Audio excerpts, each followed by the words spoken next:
여러분 안녕하십니까? 대구 경북 소식 전해드립니다.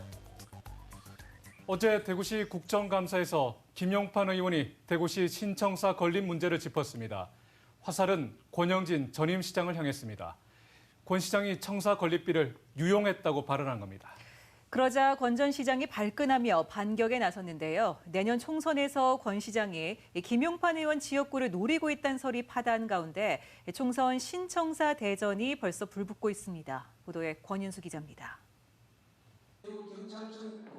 대구시 신청사 예정지 달서구 병이 지역구인 김용판 국회의원은 대구시 국정감사에서 빚내서 청사를 짓는 건 자신도 동의하지 않는다며 운을 뗐습니다. 청사 건립에는 4,500에서 5천억 원이 드는데 최근까지 2천억 원가량 쌓였던 청사 건립 기금 중 상당액을 전임 시장이 유용했기 때문에 짓기 더 어려워졌다고 저격했습니다. 코로나19를 겪으면서 시민지원금 1,400억 원을 건립기금에서 뺐었다는 겁니다. 특히 청사 건립기금의 1,400억이 유용됐다는 것은 저는 지역구 국회의원으로서 너무 큰 아픔입니다. 권영진 전 시장은 이거 10만 원씩 했습니다. 2년 전입니다. 2년 전에. 권 전 시장은 내년 총선에서 김용판 의원 지역구인 달서구 병 출마가 유력하게 거론되고 있습니다.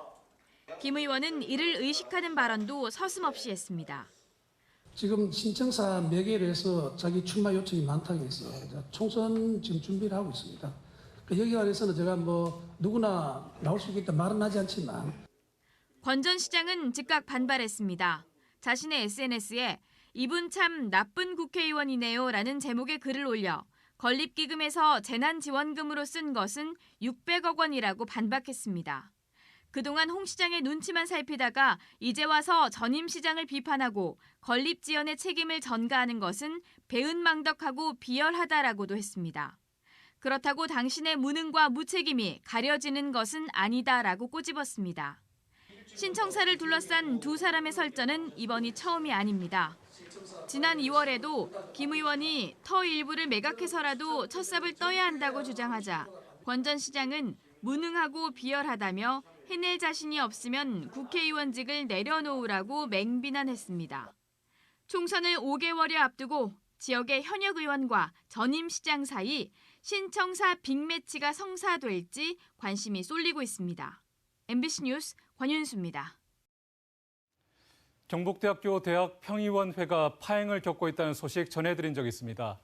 비정규직 교수가 처음 의장에 선출되고 난 뒤 소송전이 벌어지면서 지난 8월부터 평의회가 사실상 마비됐습니다. 그런데 의장 직무를 정지해달라고 낸 가처분 신청이 기각됐습니다. 갈등 끝에 경북대 평의원회가 제 기능을 되찾을 수 있을지 주목됩니다. 제가 취재했습니다. 지난 2월 경북대 대학평의원회 의장직에 선출된 이시활 교수. 첫 비정규직 교수 출신 의장이라 주목받았지만 의장 임기를 두고 학내 갈등이 불거져 6개월 만에 식물평의회로 전락했습니다. 4월 29일자로 평의원 임기가 끝나는 이 의장이 의장 임기도 동시에 끝난다는 주장이 제기됐고 평의회 의장 지위 부존재 확인 청구 소송과 의장 직무집행 정지 가처분 신청이 잇따라 제기됐습니다. 평의원 1명이 소송을 냈습니다. 대구지방법원 제20-2 민사부는 가처분 신청을 기각하고 이 의장의 손을 들어줬습니다. 재판부는 평의원의 규정상 의장은 평의원 임기 종료 시 의장직이 자동적으로 상실한 여부에 관해 명시적 규정은 없다고 봤습니다. 임기 2년의 의장으로 선출한 것을 타당하다고 본 겁니다.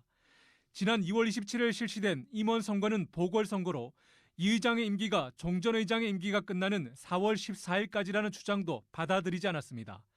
지난 2월 임원 선거가 새로운 집행부를 구성하기 위한 것이라고 본 겁니다. 또한 재판부는 이 의장이 의장 직무를 집행하는 데 명백한 위법이 없다고 판시했습니다. 이 의장은 이번 판결을 환영하면서도 이번 소송의 배후에는 대학 측이 있다며 비정규직 출신 의장은 인정하지 않는 태도를 비판했습니다. 의장 넘는 거죠. 비정규직이 의장이 됐으니까 인정 못하겠다 이런 부분들이 본부에서도 계속 나오니까 정상적으로 민주적인 법적인 어떤 절차에 따라서 가야 되는 것들이 가장 합리적인 수순이겠죠. 정상적으로 의장직에 복귀해 학칙 등과 관련된 규정을 손질하고 평의회를 정상화시키겠다고 했습니다. 대학평의원회가 실제적인 대학 내에서 최고의 심의 자문 기구가 될 수 있는 조건을 마련하는 것들이 1차적이겠죠. 의장 임기 문제는 평의회 내부 문제라서 자율적으로 해결해야 한다며 한 발 빠져있던 경북대. 의장 직무정지 가처분 신청이 기각된 만큼 법적 기구인 대학평의회가 정상화할 수 있도록 힘을 모아야 한다는 목소리가 커지고 있습니다. MBC 뉴스 박지영입니다. 경북은 산불 최대 피해 지역이지만 정부 차원의 대응은 여전히 미흡합니다. 산불 진압 헬기의 노후화가 심해 현장 도착이 갈수록 늦어지고 있습니다. 주력 기종인 러시아산 헬기는 부품 수급마저 어려워 내년부터 운항 차질이 우려됩니다. 산불이 대형화되고 전국에서 동시다발로 발생하고 있어 대책이 필요합니다. 장성훈 기자가 보도합니다. 우리나라 최대 산불로 기록된 지난해 3월 울진 산불. 최근 5년간 경북에서 발생한 산불 피해는 2만여 헥타르의 1조 원을 넘어 전국 최고입니다. 하지만 정부 차원의 산불 대응은 오히려 뒷걸음질한 것으로 확인됐습니다. 경북에 배치된 산림청 헬기가 산불 현장에 도착하는 데 걸린 시간을 보면 2018년 38분에서 2020년 30분까지 줄더니 올해는 37분으로 오히려 늘어납니다. 전국 평균 31분보다 6분이나 출동이 늦습니다. 출동 지연의 주된 원인 가운데 하나는 헬기의 노후화입니다. 경북에 배치된 산림청 헬기는 7대, 이 가운데 6대가 20년 이상 된 노후 헬기입니다. 내년 상황은 더욱 걱정입니다. 러시아와 우크라이나 간 전쟁 영향으로 주력 기종인 러시아산 헬기의 부품 수급이 어려워져 당장 내년부터 가동의 차질이 불가피합니다. 이대로라면 산림청 헬기 48대 가운데 29대인 러시아산 헬기는 내년엔 51%, 3년 후엔 모두 가동이 중단될 위기입니다. 산림청은 대형 헬기 7대를 해외에서 임차하는 등의 대책을 내놓고 있지만 이는 해외에 의존하는 임시 방편이자 자체 소방 항공기를 도입하는 세계 흐름에도 역행한다는 지적입니다. 지금은 이제 이 계절과 상관없이 계속적으로 산불이 발생을 하니까 임차할 수 있는 그 여력이 없다는 겁니다. 네. 그렇기 때문에 유럽이나 그다음에 호주 같은 경우는 자체적으로 2천억, 3천억 들여가지고 자체 소방 헬기나 소방 항공기를 구입을 하는 경향인데 한편 지난해 경남 밀양에서 여름에 대형 산불이 발생하는 등 기후위기로 인해 우리나라도 산불 발생 기간이 길어지고 있어 정부 차원의 보다 철저한 대책이 시급합니다. MBC 뉴스 장성훈입니다.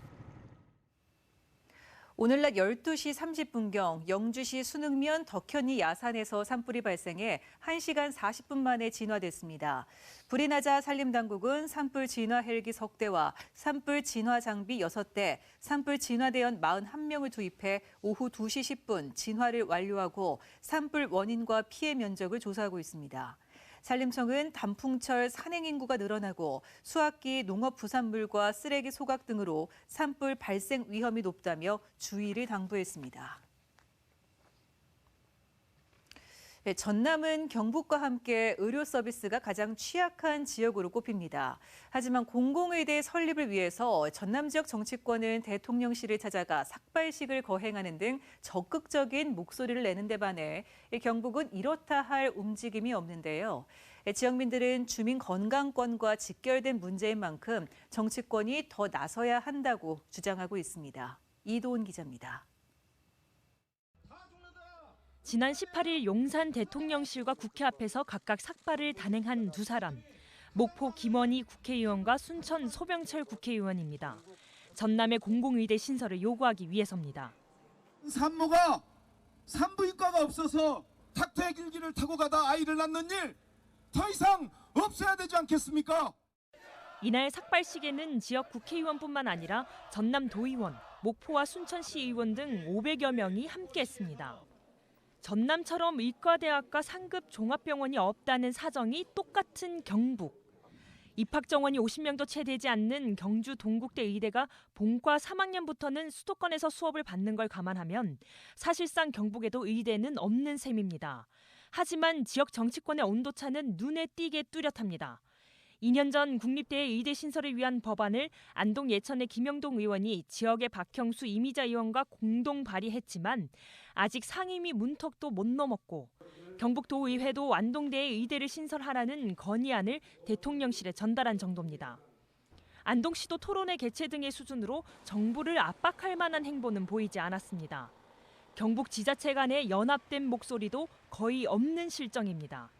필수 의료 인력이 구멍이 난 것을 메꾸기 위해선 결국 공공의대 설립과 연결이 되어야 되는데 공공의대 설립 관련해서 정치권이 한마음이 돼서 움직이는 것에 비하면 경북의 국회의원들은 도대체 이 문제에 관해서 어떤 입장이냐, 움직임의 진정성을 가지고 적극적으로 움직여달라. 우리 경북의 국회의원, 시의원, 도의원들이 똘똘 뭉쳐가지고 우리 시민의 건강과 안전을 위해서라도 의과대학 유치에 지금 팔을 걷어붙이고 뛰어야 될 이런 절박한 상황입니다. 우리 시민들이 뽑아준 이 일꾼들이 제대로 일을 못한다고 비판을 받을 수밖에 없습니다. 올해 9월 기준으로 안동의료원과 포항의료원의 소아청소년과, 상주 적십자병원의 이비인 후과 등은 의사를 못 구해 몇 년째 휴진 상태입니다. 의료 불평등이란 현안을 해결할 지역 정치권의 결단이 어느 때보다 필요해 보입니다. MBC 뉴스 이도은입니다. 매년 버려지는 반려동물이 포항에만 1000여 마리에 이릅니다. 하지만 유기동물이 입양되는 비율은 여전히 낮은 편이라고 하는데요. 유기동물들이 새 가족을 찾을 수 있도록 지자체가 나섰습니다. 포항에 문을 연 유기동물 입양센터를 박성아 기자가 다녀왔습니다. 포항에 새롭게 문을 연 유기동물 입양센터. 고양이를 입양하러 온 모녀가 입양 신청서를 작성합니다. 새 가족이 된 고양이와 인사도 나눕니다. 고양이를 키우기 위해 펫숍이 아닌 유기동물 입양센터를 찾았습니다. 예전부터 고양이를 키우고 싶었는데 돈 주고 생명을 분양받는 것보다는 유기물을 입양받는 게 더 좋을 것 같아서 데리러 오게 됐습니다. 센터를 방문한 학생들은 강아지와 함께 잔디밭을 산책합니다. 강아지와 눈을 맞추고 직접 교감을 하며 반려동물의 의미를 생각해 봅니다. 재밌고 저 한편 마음이 아프고 또 좋은 주인 만나서 새로운 삶을 살았으면 좋겠네요.